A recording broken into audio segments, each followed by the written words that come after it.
दोस्तों मेरे चैनल को जरूर सब्सक्राइब करें। आपका बहुत बहुत धन्यवाद। सरयू नदी के पास एक बहुत बड़ा जंगल था। उस जंगल में काफी सारी जानवर रहते थे जो प्यास लगने पर नदी में आकर पानी पीते थे। नदी के दूसरे किनारे पर एक और छोटा सा जंगल था जहाँ बहुत कम जानवर थी। एक दिन बड़ी जंगल का छोटा खरगोश सरयू नदी के पास आकर पानी पी रहा होता है। तभी नदी के दूसरी ओर खड़ा एक बाघ उसे देख रहा होता है। यह खरगोश आज मेरा भोजन बन सकता है। वैसे भी मेरे जंगल में अब शिकार करने लायक जानवर बचा भी नहीं है। क्यों न मैं नदी के उस पार वाले जंगल में जाकर शिकार करूं। और वैसे भी वह जंगल बहुत बड़ा है और वहाँ का शेर भी मूर्ख और शाकाहारी है। पता नहीं ऐसे शेर मर क्यों नहीं जाते। बाघ खरगोश को देखकर शिकार करने की सोचता है और शिकार करने की लालच में नदी के दूसरी ओर चला जाता है।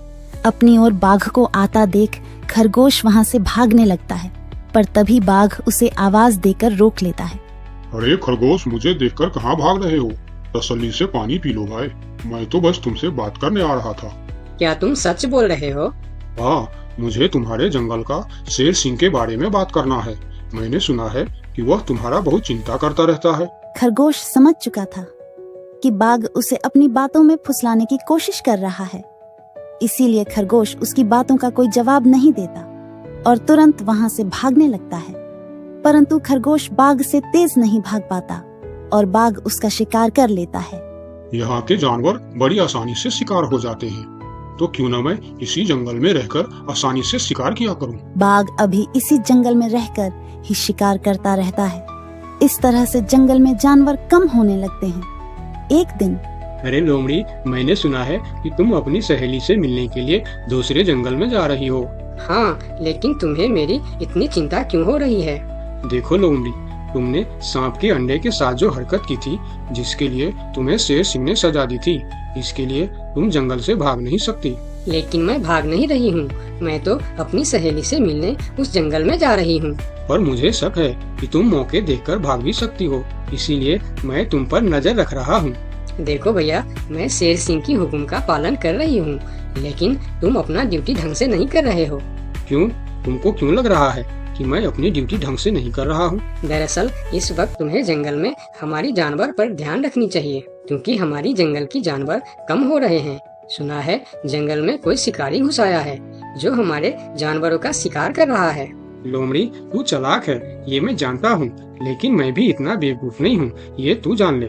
मैं तेरे बातों में नहीं आने वाला। याद रखना, अगर आज तुम मेरे बातों पर यकीन नहीं करोगे तो तुम भी किसी दिन कोई शिकारी जानवर का शिकार बन जाओगे। चाहे जो भी हो जाए, मैं तुम्हें यहाँ से जाने नहीं दूंगा।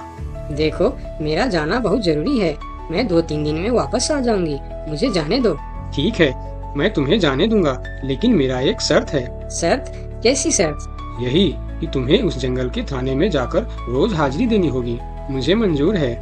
लोमड़ी को पता था कि जंगल से जानवर कम हो रहे हैं, इसीलिए वह हाथी की शर्त मानकर वहाँ से चली जाती है। वहीं दूसरी ओर हाथी जंगल की निगरानी करने लगता है। तब दिखता है कि जंगल से कुछ खरगोश गायब है। इस चिंता में कई खरगोश आपस में बात भी कर रहे होते। देखो भाइयों, हमें सावधान रहना होगा, क्योंकि जंगल से खरगोश गायब हो रहे हैं। हाँ, लेकिन इस बात का फरियाद हमें शेर सिंह को करनी चाहिए। तभी खरगोश की बात सुनकर हाथी उनके पास आता है। क्या हुआ है भाई? तुम सब आपस में क्या मीटिंग कर रहे हो? मुझे भी बताओ। हाथी भैया, तुम शेर सिंह के सेनापति हो, क्या तुम हमारी फरियाद राजा तक पहुंचा सकते हो? अरे भाई, तुम्हारी रक्षा करना ही मेरा ड्यूटी है। बताओ, तुम्हारी क्या शिकायत है? हाथी भैया, कुछ दिन से हमारे कई साथी गायब हो गए हैं। अगर तुम्हें अपनी जंगल की फिक्र है तो हमारी साथी खरगोश को ढूंढ के लेके आइए। क्या तुम्हें किसी पे शक है? हम सिर्फ इतना जानते हैं कि जो खरगोश गायब हुए हैं वह सब पानी पीने के लिए नदी के पास गए थे और तब से वापस नहीं आए हैं। और वो लोग गायब कितने दिन से हो रहे हैं? पिछले कई दिन से एक एक करके खरगोश गायब हो रहे हैं हाथी भैया। खरगोश की बात सुनकर अब हाथी को भी लोमड़ी की बात पर यकीन हो जाता है। लोमड़ी भी यही कह रही थी कि जंगल में कोई शिकारी आया है। हाथी वहाँ सोच ही रहा होता है कि तभी वहाँ 2 बकरी आती है। हे भगवान, अब क्या होगा? कौन बचाएगा हमें? अरे बकरियाँ, क्या हुआ है तुम्हें? क्यों रो रही हो? हाथी भैया, अच्छा ही हुआ जो आप हमें यहीं मिल गए। हम शेर सिंह के पास शिकायत करने जा रही थी। तुम भी शिकायत करना चाहती हो? हाँ। आखिर तुम लोगों का क्या तकलीफ है? हाथी भैया, कुछ दिन पहले कुछ खरगोश जंगल से गायब हुए थे और अब बकरियां भी गायब हो रहे हैं। लगता है कोई शिकारी हमारे जंगल में घुस आया। पूरा जंगल इसी बात से परेशान था कि आखिर उनका शिकार कर कौन रहा है। अब वह सभी मीटिंग के लिए शेर सिंह के पास जाते हैं और सारी बातें शेर सिंह को बताते हैं, जिस पर शेर सिंह अपनी जंगल की जानवरों से कहता है, आप सब फिक्र मत करो, मैं बहुत जल्द पता लगा लूंगा कि यह काम किसका है और कौन हमारे जंगल का जानवरों का शिकार कर रहा है। तो अब हम क्या करेंगे शेर सिंह?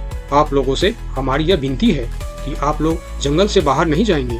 जिसको भी पानी पीना है वह इसी जंगल का तालाब का पानी पिएगा। महाराज, आपका ये हुक्म हमें कब तक पालन करना होगा? एक बार बस मैं उस शिकारी को पकड़ लूं, उसके बाद आप लोग जंगल से बाहर जाकर भी पानी पी सकते हो। सभी जानवर शेर सिंह की बात मान जाता है और जंगल से बाहर जाना बंद कर देती है। 2 दिन बीत जाती है और जंगल से कोई भी जानवर गायब नहीं होता। उधर शिकार नहीं मिलने पर अब बाघ परेशान हो जाता है, क्योंकि 2 दिन से उसने कोई शिकार नहीं किया था। इतना बड़ा जंगल है, इतने सारे जानवर है, तो फिर यह कमबख्त जानवर पानी पीने के लिए बाहर क्यों नहीं आ रहे हैं? 2 दिन से मैंने कोई शिकार नहीं किया, भूख के मारे मेरी जान निकल रही है। लगता है अब शिकार करने के लिए नदी का किनारा छोड़ जंगल के अंदर जाना पड़ेगा। आखिर मैं भी तो देखूं, इस जंगल में सभी जानवर आखिर गायब कहाँ हो गए हैं। अब देखता हूँ मुझसे कैसे बचते हैं इस जंगल के जानवर। इतना बोलकर बाघ छुपकर जंगल के अंदर घुस जाता, जहाँ वह देखता है एक बकरी घास खा रही होती है। उस बकरी को घास खाता देख बाघ पीछे से उस पर हमला कर देता है और उसे मारकर अपने साथ जंगल से बाहर ले जाता है। ये सब एक दूसरी बकरी देखती रहती है। अच्छा, तो ये बात है। अभी मैं जाकर शेर सिंह को बताती हूँ। फिर बकरी सभी जानवरों को इकट्ठा करके शेर सिंह के पास पहुँचती है। महाराज, हमारे जंगल में दूसरे जंगल का बाघ घुस आया है और वही हमारे जंगल में शिकार कर रहा है। महाराज, वह बहुत तेज और बहुत दुष्ट शिकारी है। उसने हमारे सामने ही हमारे साथी को मार डाला, जो मैंने अपने आंखों से देख के आया हूँ। महाराज, अब आप कुछ कीजिए महाराज, नहीं तो हमारी प्रजाति खत्म हो जाएंगी। महाराज, अब कुछ करना ही पड़ेगा। अब आप कुछ कीजिए महाराज, नहीं तो हमारी प्रजाति खत्म हो जाएंगी। हाँ महाराज, अब कुछ करना ही पड़ेगा। सबकी बात सुनकर शेर थोड़ी देर सोचकर बोला, लोमड़ी कहाँ है? महाराज, वो नदी के उस पार वाले जंगल में गई है। शेर सिंह लोमड़ी की मदद से बाघ को पकड़ने का मन ही मन प्लान करके बोला, देखो, इस जंगल का जानवरों का रक्षा करना हमारा पहला कर्तव्य बनता है और मैं आप लोगों की रक्षा जरूर करूंगा। बस आप सबको मेरा साथ देना होगा। जैसे मैं बोलूंगा वैसे आप सबको करना होगा। हाँ, हम सब तैयार हैं महाराज। तो सुनो, आप लोगों में से कोई भी उस नदी के किनारे नहीं जाएगा और जब वह शिकारी को शिकार नहीं मिलेगा तब वह जंगल के अंदर आने के लिए मजबूर हो जाएगा और वो जब जंगल के अंदर आ जाएगा तब मैं जंगल के किसी एक जानवर को उसके सामने भेजूंगा। फिर जैसे ही वह मेरे भेजे हुए जानवर का शिकार करने जाएगा, हम सब उस पर हमला बोल देंगे। मतलब हम में से किसी एक को अपनी जान खतरे में डालनी होगी महाराज। हाँ, मगर मौत के मुंह में जाने के लिए कौन तैयार होगा महाराज? वह तुम्हें कल पता चल जाएगा। शेर सिंह अपने गुप्तचरों द्वारा लोमड़ी को संदेश भिजवाकर उसे वापस बुलाता है। आपने मुझे इतनी रात में यहाँ क्यों बुलाया महाराज? लोमड़ी, मैं तुम्हारी सजा माफ करना चाहता हूँ, मगर तुम्हें मेरा एक काम करना होगा। सजा से छुटकारा पाने के लिए मैं कुछ भी करने के लिए तैयार हूँ महाराज। ठीक है, तो सुनो। लोमड़ी की हाँ करती ही शेर सिंह ने बाघ को पकड़ने का प्लान उसे बता दिया। महाराज, जब बाघ मेरा शिकार करने आएगा तब आप मुझे टाइम पर आकर बचा तो लेंगे ना? मैं शेर हूँ, कोई नेता नहीं जो वचन देकर मुकर जाऊंगा। तुम निश्चिंत रहो, तुम्हें कुछ भी नहीं होगा। अगले दिन प्लान के अनुसार लोमड़ी नदी के किनारे जाता है। शिकार को आता देखकर बाघ खुश हो जाता है। वाह, आज मुझे पेट भरकर खाना मिलेगा। शिकार के नजदीक आते ही मैं उसे मार दूंगा। लोमड़ी डरते डरते नदी के किनारे पहुंच जाता है। हे भगवान, टाइम पर शेर सिंह को भेज देना। कैसी हो लोमड़ी? मैं ठीक हूँ बाघ भाई। अभी तो तुम ठीक हो, लेकिन थोड़ी देर बाद ठीक नहीं रहोगे।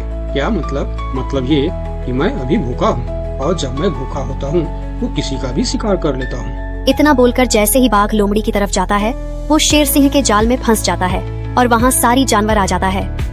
बाघ उस शिकार के लालच में मेरे चंगुल में फंस गया है। अब तेरी कहानी खत्म। तुमने मुझे धोखा दिया शेर सिंह। जैसी करनी वैसी भरनी, मुहावरा तो तूने सुना ही होगा। बाघ, तू सबको धोखे से मारता था, इसीलिए मुझे तुम्हें भी धोखे से मारना पड़ा। मुझे माफ कर दो शेर सिंह, मैं हमेशा के लिए जंगल छोड़कर चला जाऊंगा। तूने हमारे जनता पर अत्याचार किया है, अब तुम्हें इसका हिसाब चुकाना पड़ेगा। साथियों, अपना बदला ले लो। शेर सिंह की आज्ञा मिलते ही सारे जानवर उस बाघ पर टूट पड़ता है। इस तरह से शेर सिंह अपने चालाकी और सूझबूझ से अपने जंगल के जानवरों की रक्षा करता है। इस कहानी से हमें यही सीख मिलती है कि धोखे का अंजाम धोखा ही होता है, जैसी करनी वैसी भर। बहुत साल पहले की बात है। लक्ष्मीपुर के जंगल में एक पुरानी झील थी। वहाँ दिन में तो कोई घटना नहीं होती, पर थोड़ा सा भी अंधेरा छाते कि वह झील एक खूनी झील बन जाती। उस दौरान जो भी जानवर उस झील पर पानी पीने आ जाता, वह जिंदा वापस नहीं आता। कहाँ जाता, आज तक किसी को उसका पता नहीं चला था। यही वजह थी कि जंगल के सारे जानवरों ने, यहाँ तक कि जंगल की राजा शेर ने भी उस झील को खूनी झील घोषित कर दिया था। अब पूरे जंगल में कोई भी शाम को उस झील की तरफ जाने की हिम्मत नहीं करता था। एक दिन उस जंगल में एक बंदर आ जाता है। उसकी और खरगोश की मुलाकात होती है। अरे बंदर भाई, कौन हो तुम? पहले तो तुम्हें इस जंगल में कभी नहीं देखा। खरगोश भाई, आज तक मैं शहर में इंसानों के बीच चिड़ियाघर में था, किसी तरह आजाद होकर आया हूँ। क्या इस जंगल में मेरे रहने के लिए कोई जगह है? हाँ बंदर भाई, ये हम जैसे जानवरों का घर है, इंसानों का चिड़ियाघर नहीं। आओ, मैं तुम्हें पूरी जंगल की सैर करवाता हूँ, सारी जगह के बारे में बताता हूँ। जो जगह पसंद आए वहीं टिक जाना। और खरगोश बंदर को पूरा जंगल घुमाता है। हाथी, जिराफ जैसे कई जानवरों के रहने की जगह ही नहीं, वहाँ के राजा शेर की भी गुफा दिखाता है, पर उस खूनी झील के बारे में ना बताता है और ना उसे वह दिखाने ले जाता है।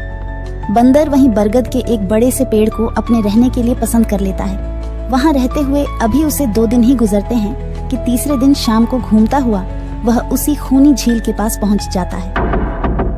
अरे वाह, कितने सुंदर झील है। जी तो करता है ठंडे ठंडे पानी में कूद कर नहा लूं, लेकिन सर्दी होने का डर है। चलो आज सिर्फ ठंडा ठंडा पानी से अपना प्यास ही बुझा लेते हैं।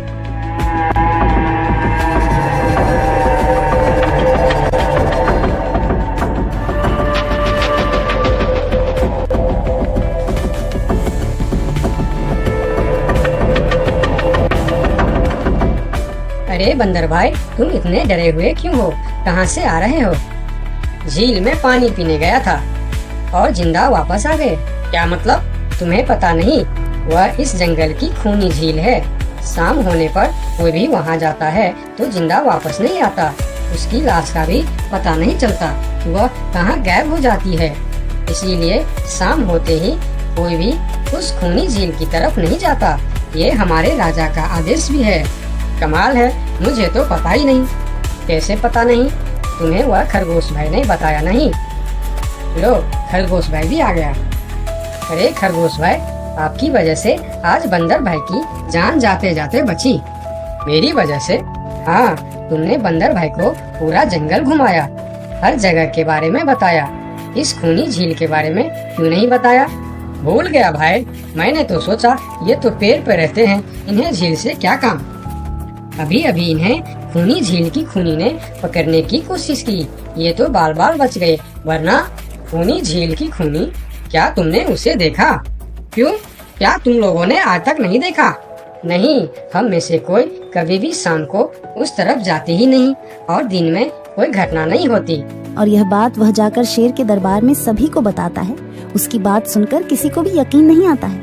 क्या बात कर रहे हो बंदर? मैं सच कह रहा हूँ महाराज, लेकिन हम लोगों तो कभी आज तक देखा ही नहीं, क्योंकि आप लोग उसे खूनी झील समझकर दिन में ही वहाँ जाते हो और शाम होते ही आप लोग डर के मारे वहाँ जाना बंद कर देते हो। पूरे दिन वह मगरमच्छ झील में छुपा रहता है, शाम होते ही चुपचाप निकलता है और झील के पास पानी पीने आए जानवरों को खा जाता है। और आप लोग समझते हैं कि यह झील ही खूनी है, जबकि खूनी यह झील नहीं, इसमें छिपा हुआ मगरमच्छ है। हमें तो यकीन नहीं हो रहा है।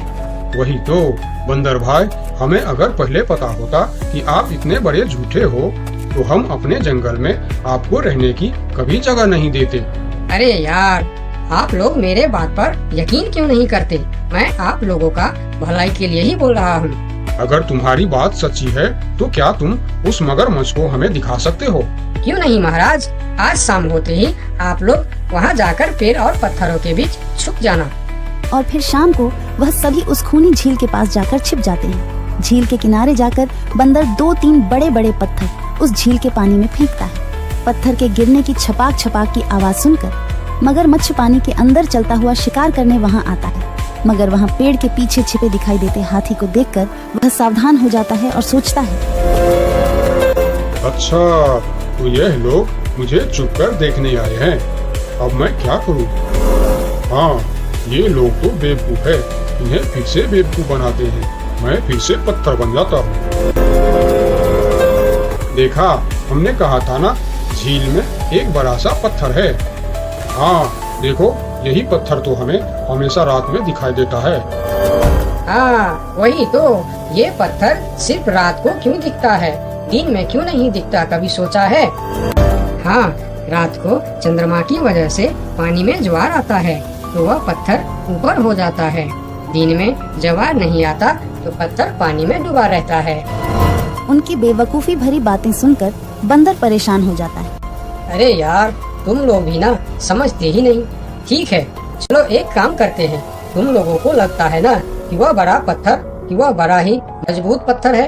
अगर यह खुद ही बता दे कि यह एक मजबूत पत्थर है तो मैं भी मान जाऊंगा और अभी गुलाटी मारते हुए झील में छलांग लगा दूंगा और तैरता हुआ इस तरफ से उस तरफ चला जाऊंगा। यह सुनकर मगरमच्छ के मुंह में पानी आ जाता है। लगता है आज बंदर का नरम नरम मांस खाने का मौका मिलेगा। वैसे भी ये सारे जानवर बेवकूफ है। आज तक मुझे पत्थर ही समझते आए हैं। मैं पत्थर हूँ, मैं मजबूत पत्थर हूँ। सुना आप लोगों ने, ये ऐसे आप लोगों को बेवकूफ समझता है। अरे पत्थर भी कभी बोलते हैं क्या? अब सभी की समझ में बंदर की बात आ जाती है। रात भर सभी शेर राजा की गुफा में मीटिंग करते हैं। बंदर सही कह रहा था, यह मगरमच्छ जरूर कहीं दूसरी जगह से हमारे जंगल में आ गया है। लेकिन अब क्या करे? अगर धरती पर होता तो मैं उसे धूल चटा देता था, लेकिन पानी में हमारा शक्ति कम हो जाती है। तो क्या इससे हमें कभी छुटकारा नहीं मिलेगा महाराज? मेरे ख्याल से तो नहीं। मिलेगा महाराज, ये पानी में भी रहेगा, हमें देखेगा भी, मगर वह कुछ कर नहीं पाएगा। ये कैसे हो सकता है? हो सकता है हाथी भाई, बस आप लोग मुझे 2 बड़े बड़े रस्सी दे दो। रस्सी का क्या करोगे? मैं शहर के चिड़ियाखाना में था तो एक एक तरीका सीखा है जानवरों पर कब्जा करने की। हम इस पर कब्जा कर लेंगे। और बंदर को 2 बड़ी बड़ी रस्सी लाकर दी जाती है। फिर बंदर उन सभी के साथ रस्सी लेकर उस खूनी झील पर पहुंचता है।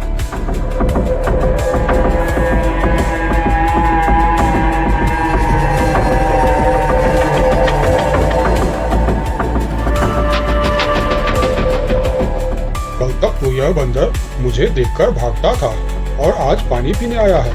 लगता है ये भी दूसरे जानवरों की तरह मुझे पत्थर समझने लगा है। अभी इसे अपना निवाला बनाता हूँ।